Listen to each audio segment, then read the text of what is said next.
just Om Namo Bhagavate Vasudevaya. Om Namo Bhagavate Vasudevaya. Om Namo Bhagavate Vasudevaya. Om Namo Bhagavate Vasudevaya. Om Namo Bhagavate Vasudevaya. Om Namo Bhagavate Vasudevaya. Srimad Bhagavatam, Canto 10, Chapter 13, Text 58. Tato Tato Rivak Vivak Pratilabdha Aksha Pratilabdha Aksha Kaha Kaha Paretavat Paretavat Utita Utita Krishrat Krishrat Unilya Unilya Vai Vai Drishti Drishti Achashta Ajashta Idam Idam Saha Atmana Saha Atmana Tato Rivak Pratilabdhakshaha Tato Pratilabdhakshaha Kaparitvad Utitaha Kapareta Utitaha Krishrat Unmilya by Drishtir Krishrat Unmilya by Drishtir Achishtam Sahatmana Achishtam Sahatmana. Tato Poté se Brahmovi vrátilo vnější vědomí a vstal, jako když ožije mrtvý člověk. Když s velkými potížemi otevřel oči, uviděl vesmír i sebe sama. Význam. Ve skutečnosti neumíráme. Smrt nás pouze uvede na nějaký čas do stavu netečnosti, jako když spíme. V noci spíme a všechny naše činnosti se zastaví. Ale jakmile vstaneme, i hned se nám vrátí paměť, přemýšlíme, kde to jsem, co musím udělat. Tomu se říká Suhotra Swami. Řekněme, že umřeme. Umřeme znamená, že budeme nějaký čas neteční. A pak opět začneme se svými činnostmi. To se děje jeden život za druhým podle naší karmy neboli činností a svabhávy neboli povahy dané prostředím. Pokud se nyní jako lidé připravíme tak, že začneme s činnostmi našeho duchovního života, vrátíme se ke svému skutečnému životu a dosáhneme dokonalosti. Jinak budou pokračovat naše různé životy a činnosti dané karmou, svabhávou, prakriti a tak dále a budou nás čekat další zrození a smrti. Bhaktivinoda Thakur zpíval Maya bheše, jacha bheše, kacha habudugu bhai. Moji milí bratři, proč se necháváte unášet vlnami máji? Měli bychom dospět na duchovní úroveň a pak budou naše činnosti trvalé. Krita punya punjah. Této úrovně se dosahuje po nahromadění výsledků zbožných činností za mnoho životů. Janma koti sukrita jedna labhyaté, Četana Čaritámrita Madhya 870. Hnutí pro vědomí Krišny chce zastavit opakované zrození a smrt koti janma. V jednom životě by měl člověk vše napravit a dosáhnout věčného života. To je vědomí Krišny. Tato Rivak Pratilabdhakshaha Paretavat Utitaha Krishrat Unmilya by Drishtir Achashtedam Sahatmana. Poté se Brahmovi vrátilo vnější vědomí a vstal, jako když ožije mrtvý člověk. Když s velkými potížemi otevřel oči, uviděl vesmír i sebe sama. Mukam Grodi Bachal Mangamangaya Degrim Yakvipitlam Mande Shri Gurum Dinataranam.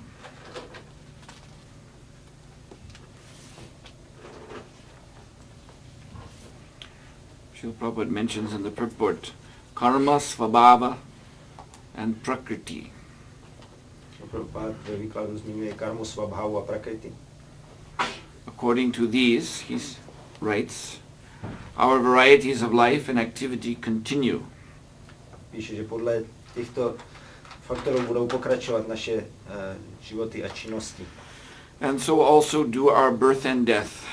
Stejně tak nás budou čekat další zrození a smrti. So this karma, svabhava, prakriti, they are there from the very beginning of conditioned life. Tyto faktory karma, svabhava a prakriti existují už od samého začátku podmíněného života. Karma is anadi, its beginning cannot be traced. Karma je anádi, to znamená, není možné vystupovat její počátek. Because of course this Shrishti, Stiti, Pralaya, creation, maintenance, destruction of the cosmic manifestation, this is an eternal lila of the Lord, tohle stvoření, udržování a zničení vesmírného projevu je věčná líla Pána. So no beginning can be found. Takže není možné najít žádný začátek. Although karma can be ended. I když karma může být ukončena. That means our individual involvement in this ongoing karma. We can separate ourselves from that. To znamená naše osobní zapojenost tady do té věčně pokračující karmy, od toho my se můžeme oddělit. The reason that we do not separate ourselves from that is the next item, svabhava. Svabhava means nature by association. A důvodem, a proč se neoddělujeme, je další faktor, což je svabhava, neboli povaha daná společností. Or conditioned nature. Neboli podmíněná povaha. So the living entity, due to this long association with karma, has become habituated. This is called karmatmika in the 5th canto of Srimad Bhagavatam. Živá bytost kvůli tomuto dlouhodobému styku s karmou se stala navyklá. Tomu se v 5. zpěvu Bhagavatamu říká karmatmika. Karma and atma. So atma, of course, means the soul. Atma ovšem znamená duše. But our understanding of our soul or ourself is now so much colored by our karma. Ale naše pochopení, naší duše neboli nás samotných je teď hodně zabarvené naší karmou. Like for example, the Upanishads describe 5 koshas or 5 layers of conditioned consciousness. Jako Upanishády popisují 5 koší neboli vrstev podmíněného vědomí. So the outermost one, annamaya, is that conviction that our life depends on food. A ten nejvnější pokryv annamaya znamená, že jsme přesvědčeni, že náš život závisí na jídle. So this is a karmic conception. To je karmické pojetí. Because the soul certainly does not require to eat foodstuffs in order to live. Duše nepotřebuje jíst potraviny, aby mohla žít. But we think like that so deeply in our being. We think that way because of our long dependence upon material affairs. Ale my hluboce ve svém nitru jsme přesvědčení a přemýšlíme takhle kvůli tomu, jak dlouhodobě jsme závislí na hmotných okolnostech. So this is called svabhava. Tomu se říká svabhava. An acquired nature. Nabitá povaha. Then prakriti. That is, of course, the material energy, the material nature. Potom prakriti je samozřejmě hmotná energie, hmotná příroda. And it is by associating with her that we have taken on this svabhava. A kvůli stykům s ní jsme přijali tuto svabhavu. And why do we associate with this prakriti? Proč se sdružujeme s touto prakriti? So, bhunkte prakriti jagunan. Krishna answers this question in chapter 13 of Bhagavad Gita. Na tuhle otázku Krishna odpovídá v 13. kapitole Bhagavad Gita. Bhunkte. Bhunkte means we are trying to enjoy. Bhunkte znamená, my se snažíme užívat si. And therefore we are attracted jagunan to the display of the modes of prakriti. Proto jsme přitahováni projevem různých kvalit prakriti. We find in her 3 modes of nature nacházíme v ní 3 kvality hmotné přírody. The objects of our desire to enjoy. Objekty naší touhy si užívat. And so, as we associate with the material nature, we become bound by those modes. A jak se sdružujeme s hmotnou přírodou, tak se stáváme spoutaní těmito kvalitami. And that struggle that we are undertaking with the modes of nature, that is our karma. Ten zápas, který podstupujeme s kvalitami přírody, to je naše karma. Like an animal caught in a net. So it struggles. Jako zvíře chycené v síti se snaží osvobodit. But the struggle is futile. Ale ta snaha je marná. So in the realm of karma, people are making their plans and working hard. V oblasti karmy lidi dělají své plány a těžce pracují. Hoping for fulfillment. Doufají v naplnění. But the end is always the same. Ale konec je vždycky stejný. So that end is the main point of this purport of Srila Prabhupada. A to je hlavní bod tady výkladu Šrily Prabhupády. That end is death. Koncem je smrt. Which, as Prabhupada explains, is not really an end. Což je Prabhupada vysvětluje, není skutečný konec. We are merely kept inert for some time, just as during sleep. Jsme jenom na nějaký čas uvedení do stavu netečnosti, jako když spíme. At night we sleep and all our activities stop. V noci spíme a všechny naše činnosti se zastaví. But as soon as we arise, our memory immediately returns. Ale jakmile vstaneme, i hned se nám vrátí paměť. And we think, oh, where am I? What do I have to do? A přemýšlíme, kde to jsem, co musím dělat. So actually this death is a form of the conditioning of the tamoguna. Takže ve skutečnosti tato smrt je forma podmínění tamogunou. As sleep is. Stejně jako je spánek. So in that, when the tamoguna, mode of ignorance, becomes more powerful, then activities become inert.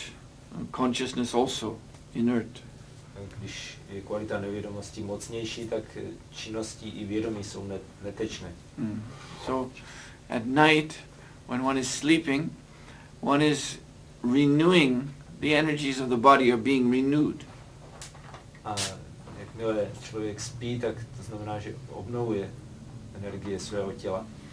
So that the next morning then one can wake up and with full enthusiasm engage again in one's duties. By se další ráno mohl probudit a s plným nadšením se zase věnovat svým povinnostem. So at the time of death, the soul has been taken out of that body, placed in the womb of some mother. V čase smrti je duše vytažená z toho těla a umístěna do lůna nějaké matky. And the body is being renewed even in the physical sense. A tělo je obnoveno dokonce i ve fyzickém smyslu. Body is being reformed. Je zase znovu utvarováno. According to the activities previously performed. Podle činností dříve vykonávaných. The design, the plan of karma. Podle plánu karmy. As Prabhupada used to say, man is the architect of his destiny. Jak Prabhupada říkal, člověk je tvůrcem svého osudu. The body is formed in the womb of the next mother according to a plan. Tělo se utváří v lůně zase další matky podle určitého plánu. And that plan is simply manifest from our own activities. Ten plán je jednoduše projevený z našich vlastních činností. So you see how Prabhupada used to explain in this way how expert the material nature is arranging everything. Vidíte, Prabhupada, jak tímhle způsobem vysvětloval, jak je hmotná příroda velice schopná v tom všechno zařídit. We are having our desires manifesting from this svabhava, this conditioned nature. Máme svoje touhy projevené z této podmíněné povahy svabhavy. These desires will appear in karma, in activities. Ty touhy se objeví v karmě, v našich činnostech. But all of this is according to a background plan. Ale to všechno je podle určitého plánu v pozadí. And will result in a body, a type of body out of 8,400,000 species. Bude to mít za výsledek určité tělo z 8,400,000 druhů. So it is just like a vast computer. Takže to je jako obrovský počítač. Everything is stored in the program. Tam je všechno uloženo v programu. And of course we may foolishly think we are independent. My si můžeme pošetilé myslet, že jsme nezávislí. And we may think that we can, by our great intelligence, generate some new plan, some new type of activity that no one has ever seen before. Můžeme si myslet, že svou velikou inteligenci můžeme vytvořit nějaký nový plán na nové činnosti, co nikdo nikdy neviděl. But no, it is not so. Ale není to tak. That is why Sri Prahlad Maharaj makes this statement, punak punak charvata charvananam. It is simply chewing the chewed. Proto Šrila Prahlad Maharaj mluví o tom, že to je jenom žvíkání toho, co už je vyžvíkané. Whatever we may think we are doing that is so unique and wonderful, that's already been done before. Cokoliv, o čem si myslíme z toho, co děláme, jak je jedinečné a úžasné, tak už to dřív bylo to samé děláno. The results of those activities have already been seen before. A výsledky takových činností už taky dřív byly viděny. No, this is samsara chakra, the great wheel of birth and death. To je samsara chakra, velké kolo zrození a smrti.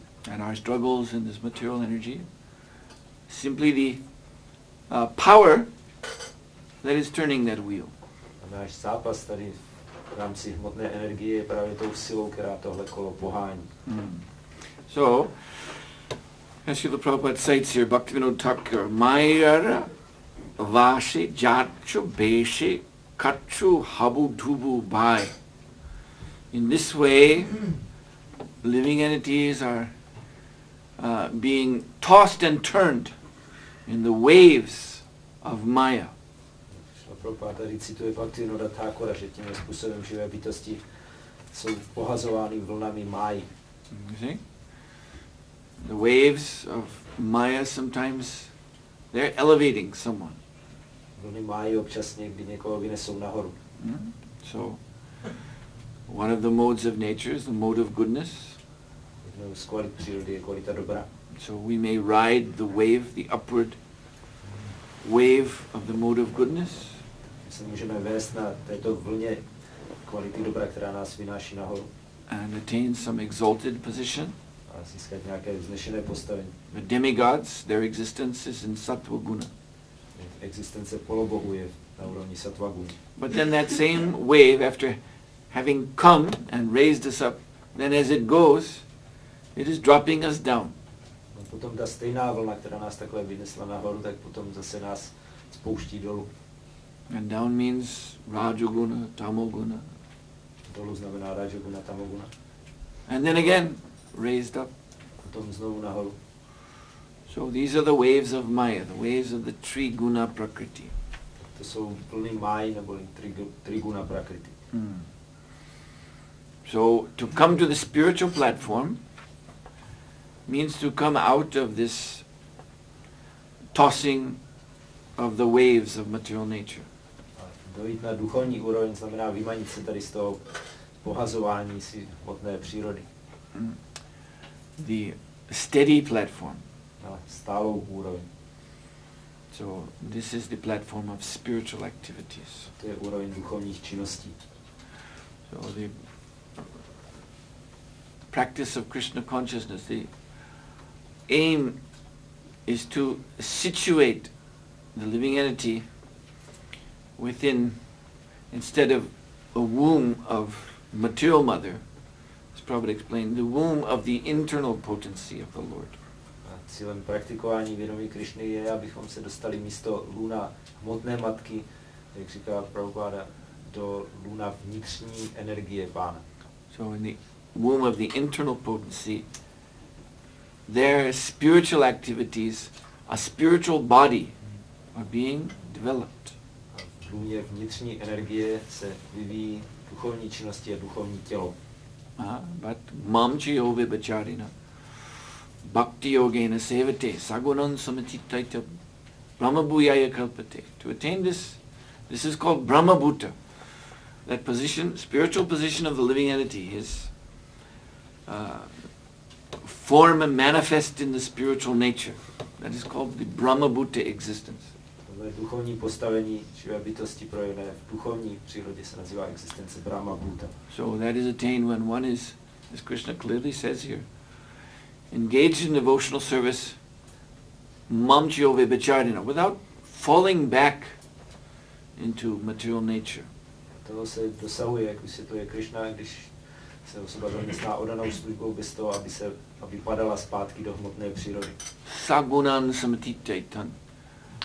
One is above the wave-like modes of nature.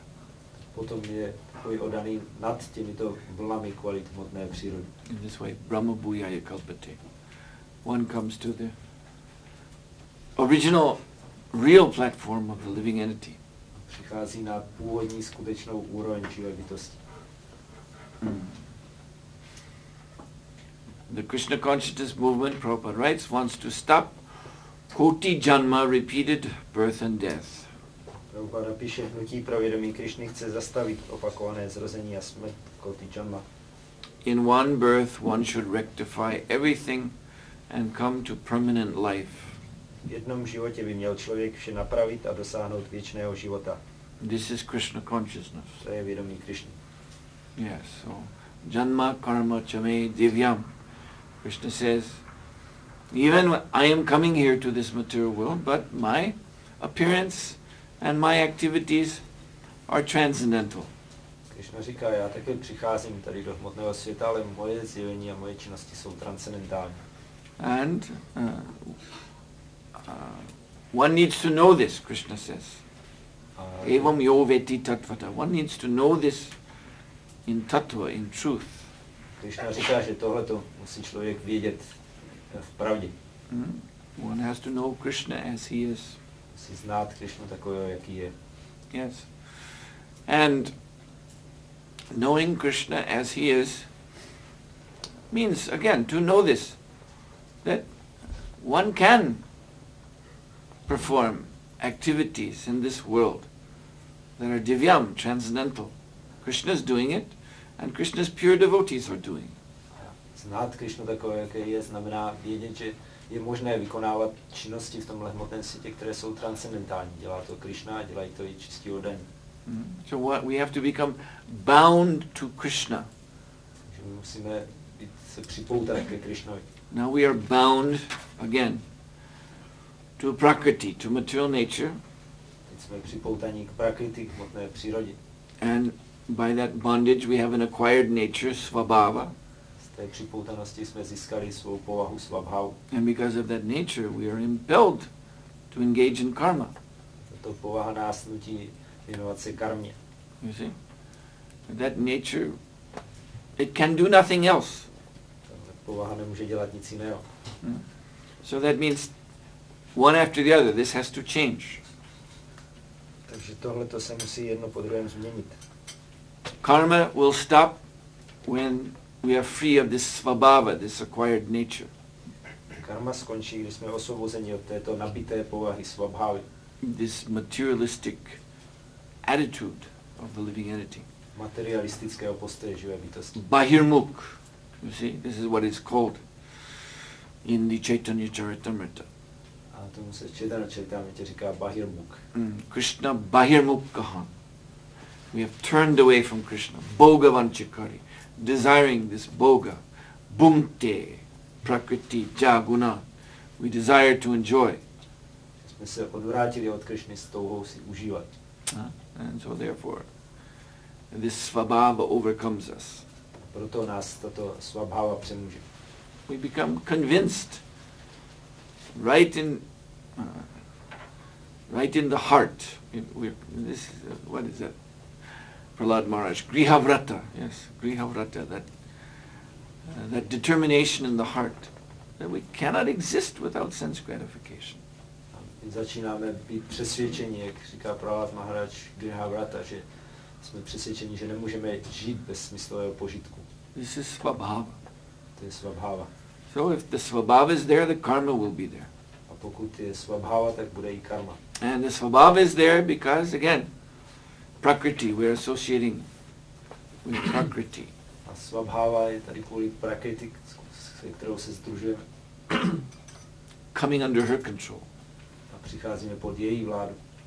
Being bound to her. A jsme připoutaní k ní. So, Krishna consciousness means to be bound by Krishna. A vědomí Krišny znamená být spoutan Krišnou. Krishna has his own divine modes.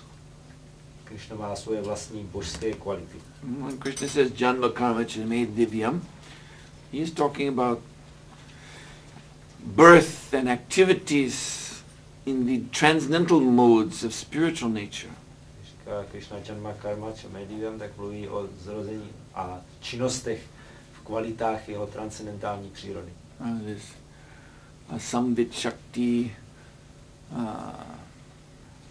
Sandini Shakti, Hladini Shakti. Yes. Or in other words, Satchit Ananda. Eternality, complete knowledge, full bliss. Znamená věčnost, úplné poznání, úplná blaženost. Prabhupada explains that Sri Guna Prakriti, modes of material nature, are reflections of, or perverted reflections of these three original spiritual Shaktis. Prabhupada vysvětluje, že 3 kvality hmotné přírody jsou převrácené odrazy těchto původních duchovních šakty. So the spiritual nature, yes, it has its modes, and therefore there is a, so to speak, a transcendental conditioning, yogamaya. Duchovní příroda má taky svoje kvality a je tam takové, dalo by se říct, transcendentální podmínění yogamaya. One acquires a spiritual personality Osoba nabíde duchovní osobnosti by associating with the spiritual modes of nature. ve styku s duchovními kvalitami přírody. And that spiritual personality can do nothing else but serve Krishna. A ta duchovní osobnost nemůže dělat nic jiného, než sloužit Krishnovi. That's the nature of the devotee. To je povaha oddaného. And serving Krishna, then, that is not material karma. A služba Krishnovi to není hmotná karma. That is what? That is bhakti, pure devotional service. Ale to je bhakti, čistá oddaná služba. So this is what Krishna consciousness means. A to je, co znamená vědomí Krishna. Essentially, to associate with Krishna. V podstatě sdružovat se s Krishnou. Just as we have been associating for so long with the material nature. Stejně jako se tak dlouho už sdružovali s hmotnou přírodou. So the means to associate with Krishna in this age of Kali has been made very, very, very simple by the wonderful, extraordinary mercy of Lord Chaitanya Mahaprabhu. Sdružovat se s Krishnou bylo neobyčejnou milostí Chaitanya Mahaprabhu a učiněno velice jednoduchým v tomto věku Kali. Krishna has appeared in this age and he is making himself broadly available to everyone. Krishna se v tomto věku zjevil a zpřístupnil se úplně všem. In the form of the holy name. V podobě svatého jména. So, it is so simple. Je to velice jednoduché. Anyone can chant.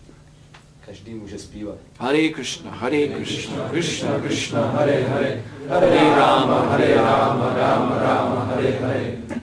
And also, because it is not so, we're not so quick to be able to chant Hare Krishna Mahamantra 24 hours a day. Protože my nejsme tak rychlí, abychom hned dokázali zpívat Hare Krishna mantru 24 hodin denně. We have to begin as sadhakas. Musíme začít jako sadhakové. That means practitioners. Znamená praktikanti. We are practicing. We are not yet actually on the level of doing. We are practicing to do. Praktikujeme, my nejsme ještě na té úrovni, že bychom to skutečně dělali, ale cvičíme se v tom. So we practice to chant the holy name at least 16 rounds a day. Takže se cvičíme ve zpívání svatého jména alespoň 16 količek denně. But that only takes what? Hour and a half, 2 hours. A to může vzít hodinu a půl, 2 hodiny. And then there's, in addition to that, we have kirtan that we do. In the morning program, evening program, Harinam, Sankirtan. Potom nádodatkem k tomu máme kirtany, které děláme v ranním programu, večerním programu, Harinam Sankirtan. But that chanting also does not fill up the full day. Tohle zpívání taky nenaplní celý den. But the holy name, in his appearance in this world, he is manifesting his mission Ale svaté jméno, jak se zjevuje v tomto světě, tak projevuje svou misi. So there's the direct chanting of the holy name, but in addition there's serving the mission of the holy name. Takže je tady přímé zpívání svatého jména, ale potom také služba misi svatého jména. So the mission of the holy name, then that is expanding into all kinds of activities. A to mise svatého jména se expanduje do různých druhů činností. That is a complete yuga dharma. To je úplná yuga dharma. You see, just like in the world today, many activities are there. So many different types of activities materialistic people are engaged in. Jako v dnešním světě materialisté dělají mnoho různých činností. But if you look at what's going on in the society, you see all the activities somehow they're coming together in some form of glorification, propagation, advertising, communication. Something is being broadcast to the world. Když se podíváte, tak všechny ty činnosti se spojují v něčem, že skrze reklamu a propagaci a komunikaci se něco hlásá světu. You know, like the Coca-Cola company. Jako společnost Coca-Cola. So in that company they have scientists engaged, they have factory workers engaged. Té společnosti zaměstnávají vědce i dělníky. They have truck drivers engaged. Řidiče kamion. They have salesmen engaged. A prodavači. So many different occupations are coming under this banner of Coca-Cola. Mnoho různých zaměstnání se vejde tady pod tu hlavičku Coca-Coly. And the ultimate aim of the whole thing is to broadcast throughout the world this, everyone knows this red and white symbol, the typical letters, Coca-Cola. Everyone, even here we see it. How do you say it in Czech? Drink Coca-Cola. Pij Coca-Cola. Pijte Coca-Cola. Okay. Takže to je konečným cílem toho všeho je šířit tohleto poselství tímhle červeným nápisem, který je známý všude po světě. Because the business has to expand. Protože business se musí zvětšovat. So therefore they must propagate. A takže to musí propagovat. And you see all of these big successful enterprises, whatever they may be in the world today, they're aimed at some type of, you can call it kirtan, glorification of something or other. A můžete vidět, že všechny úspěšné podniky v dnešním světě mají v sobě zahrnuty nějaké oslavování, nějaký kirtan něčeho. Glorification of course, sense gratification. Ovšem je to oslavování smyslového požitku. But you see how many people can be engaged in the mission of these different kirtans, these different programs of glorifying this or that type of sense gratification. Můžete vidět, kolik různých lidí může být zaměstnaných tady v té misi a oslavování smyslového požitku v těchto kirtanech. Yeah, ultimately this is all Maya kirtan. V konečném smyslu je to všechno Maya kirtan. This is what's being spread throughout the material society, increasingly more and more and more. To je, co se víc a víc šíří skrze hmotnou společnost. Enjoy your senses. Užívej si smysl. This is the only purpose of human life. To je jediný smysl lidského života. When I was a boy, there was a lady's hair dye, you know, for coloring the hair blonde. Když jsem byl malý chlapec, tak byly pro ženy nějaká barviva na vlasy, jak se obarvit na blond. It was called Clairol. Se tomu říkalo Clairol. Yes, so, and the motto was, if I have only one life, let me live it as a blonde. To bylo, jestli mám jenom jeden život, tak ho budu žít jako blondýnka. So this is their kirtan, Maya kirtan. To je ten jejich Maya kirtan. Yes, you have only one life. Máte jenom jeden život. This short life. But live this life to the fullest. Maximize your sense gratification. Jeden krátký život, tak si ho vychutnejte na plnou míru. Užívejte smyslového požitku co nejvíc. Color your hair with Clairol, and drink Coca-Cola, and smoke this or that cigarette, and drive this or that car. Obalujete si vlasy Clairolem a pijte Coca-Colu, kuřte takovéhle cigarety a jezděte tímhle autem. And this way your life will become successful. A tak bude váš život úspěšný. So the Krishna consciousness movement is teaching us that no, you don't have just one life. A hnutí pro vědomí Krišny nás učí, ne? Není to pravda, že máte jen jeden život.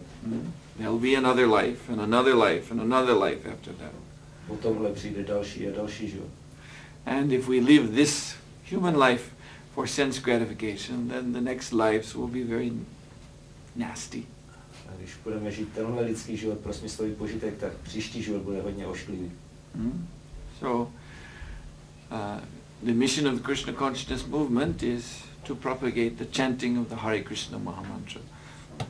Mise pro vědomí Krišny je propagovat zpívání Hare Krishna mantry. So that people can associate with Krishna directly. Aby se lidé mohli sdružovat přímo s Krišnou. And by that association acquire transcendental qualities.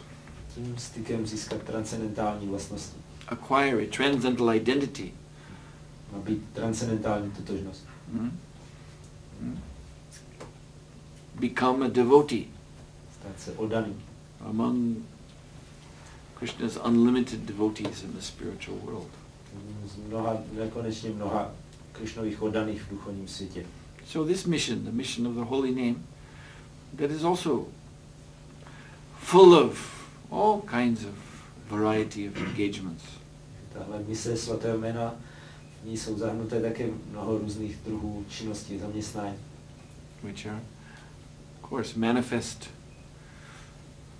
in this world today by the wonderful transcendental intelligence of Srila Prabhupada. Se projevuje v dnešním světě díky úžasné transcendentální inteligenci Srila Prabhupada. Krishna Sambandha Vijnana, the science, Vijnana, the science, the realized knowledge of seeing everything in relationship to Krishna.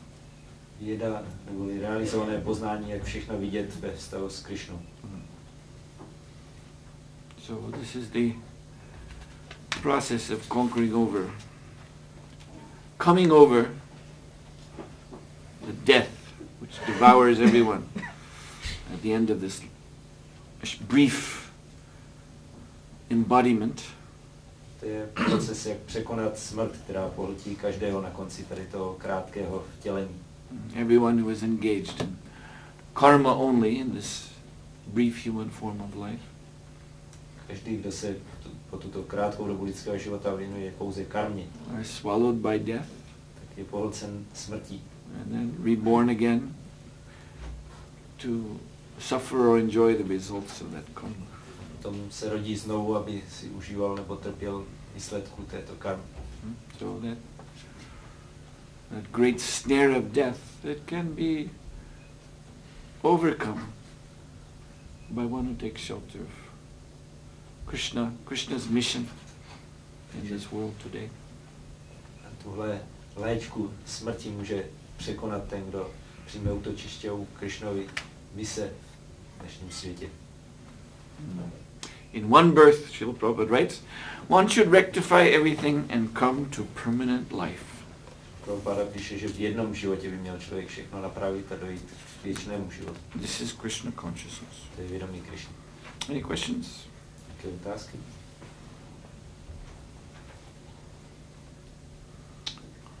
Yes, Maraji.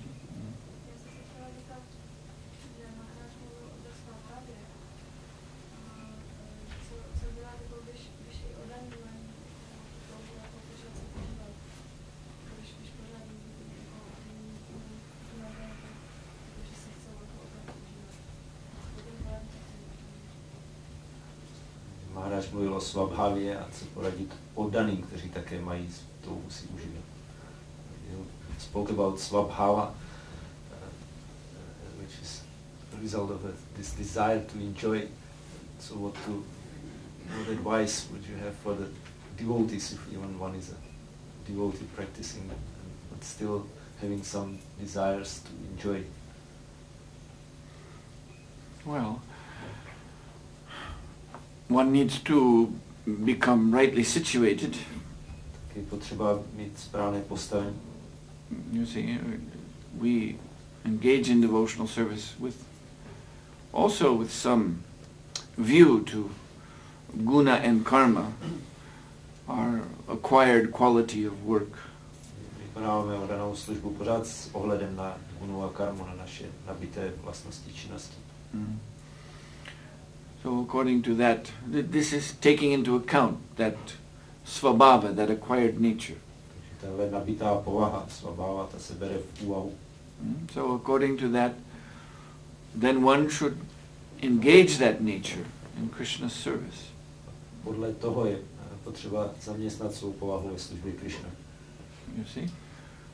So, Srila Prabhupada used to explain so nicely how devotional service we want to enjoy, so devotional service is enjoyable, spiritually enjoyable. Srila Prabhupada vždycky vysvětloval, my si chceme užívat a oddaná služba, tam je možné získávat duchovní požitek.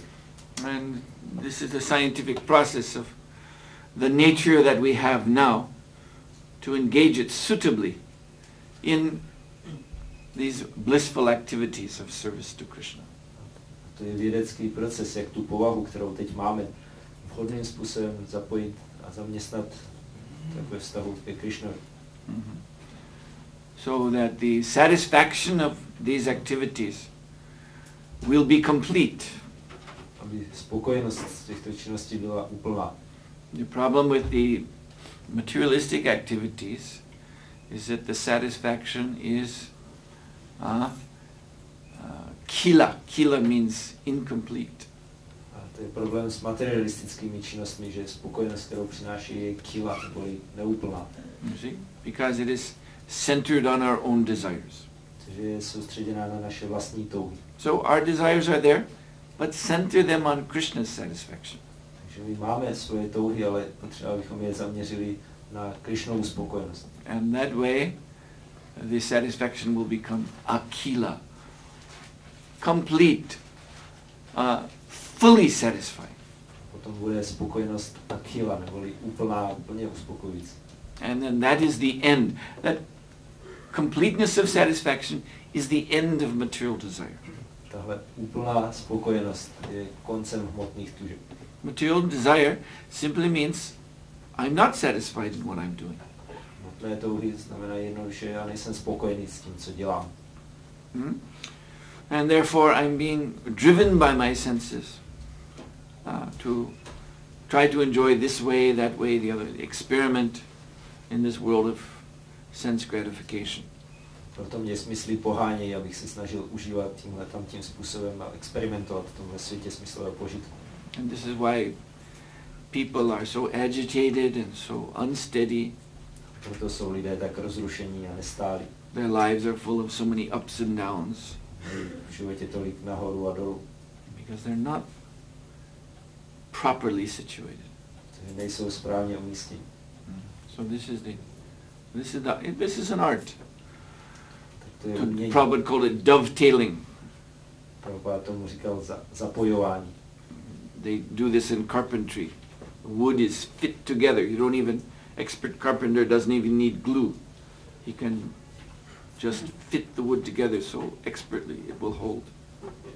To dělají tesaři, když je někdo dobrý tesař, tak udělá tesá ty části tak, aby do sebe zapadaly a držely pevně i bez lepidla v sobě.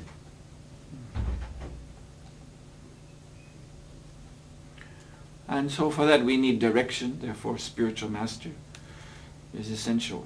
A k tomu potřebujeme vedení, takže je nezbytný duchovní mistr. Direction, superior direction, and also purification. Vyšší vedení a také očištění. So the chanting of the Hare Krishna Maha Mantra is there for everyone. Zpívání Hare Krishna mantry je tady pro všechny. Whatever our nature may be, particular guna karma in our own svabhava. Ať je naše povaha jakákoliv, guna karma v naší svabhavě. Everyone has one program, one common program, And that is to chant the Hare Krishna Maha Mantra. Všichni máme jeden společný program a to je zpívat Hare Krishna Maha Mantru. You see, this is minimum requirement. Tak to je minimální požadavek. You see. So by this chanting, then one is becoming purified. Tímhle zpíváním se člověk očišťuje. Purification means one is becoming more and more detached from this acquired nature. A očištění znamená, že se víc a víc odpoutává od té napité povahy. And the acquired nature is becoming more and more engageable in Krishna's service. A ta nabitá povaha se víc a víc může být zaměstnána ve službě Krishnovi. The doshas, the bad qualities, are being washed away. A další špatné vlastnosti jsou omývány. So both things. One is detached from this nature, and the nature is becoming more luminous with Krishna consciousness. So in this way, it becomes progressively easier to engage ourselves. Takhle dvě věci. Za jedno se odpoutáváme víc a víc od té nabité povahy a potom ta povaha sama je víc a víc osvícená a je možná, aby se zapojila do Krishny a tímhle způsobem děláme pokrok. Under the direction of spiritual authority. Vedením duchovní autority. Anything else? Yes? In the time of initiation, spiritual master takes away the karma of the disciple. So I would like to ask, we have different kinds of karma, prarabdha, kuta, and so on. Which kind of karma is removed? Jaký druh karmy odebírá duchovní mistr v době zasvěcení? Well, prarabdha karma means your body. Prarabdha karma znamená vaše tělo. So if you expect the spiritual master to take that karma, Kdybyste čekali, že duchovní mistr odebere tuhle karmu, that would mean you no longer have a body. to znamená, že už nebudete mít žádné tělo. So obviously, that prarabdha karma is remaining so that we can serve Krishna. Takže je jasné, že tahle prarabdha karma zůstává, abychom mohli sloužit Krishna. So what is being removed are the bija, karma bija, the seeds of material desire. The kuta means propensity, the attitude of I am enjoyer. Co se odstraňuje bija karma, semeno různých plodových činností, potom kuta karma znamená ten požitkářský postoj. Also, aparabdha karma means the unmanifest karma, which will be manifest in the future, in future bodies. Aparabdha karma, neprojevená karma, která se projeví v dalších tělech. And this is being removed not by some ceremony. To neodstraňuje nějaký obřad. It's not that you just sit in a fire sacrifice, throw some grains on the fire, and then the karma is gone. To neprobíhá tak, že sedíte u ohňové oběti a hodíte tam nějaké zrní a karma je pryč. But Srila Sanatana Goswami explains that the real meaning of Diksha is transmission of transcendental knowledge. Srila Sanatana Goswami vysvětluje, že skutečně co znamená Diksha je předání transcendentálního poznání. So this is how karma is being removed. A tím je odstraňována karma. By hearing, submissive hearing, which goes down into the heart, pravishtakarna randraina svanam bhava suroraham. Junoti shamalam Krishna. So the heart becomes purified of this bija kuta aparabdha. Pokorným nasloucháním, kdy to transcendentální poznání jde do srdce, tak je to srdce očištěno od bija kuta aparabdha karmy. Because Krishna himself manifests in the heart of the one who is submissively hearing the message of Srimad Bhagavatam, Bhagavad Gita, from the Bhagavata devotee. Protože Krishna sám se projevuje v srdci toho, kdo pokorným způsobem naslouchá Bhagavad Gita, Srimad Bhagavatamu od Bhagavaty čistého oddaného. No, that is the real initiation. To je skutečné zasvěcení. Anything else?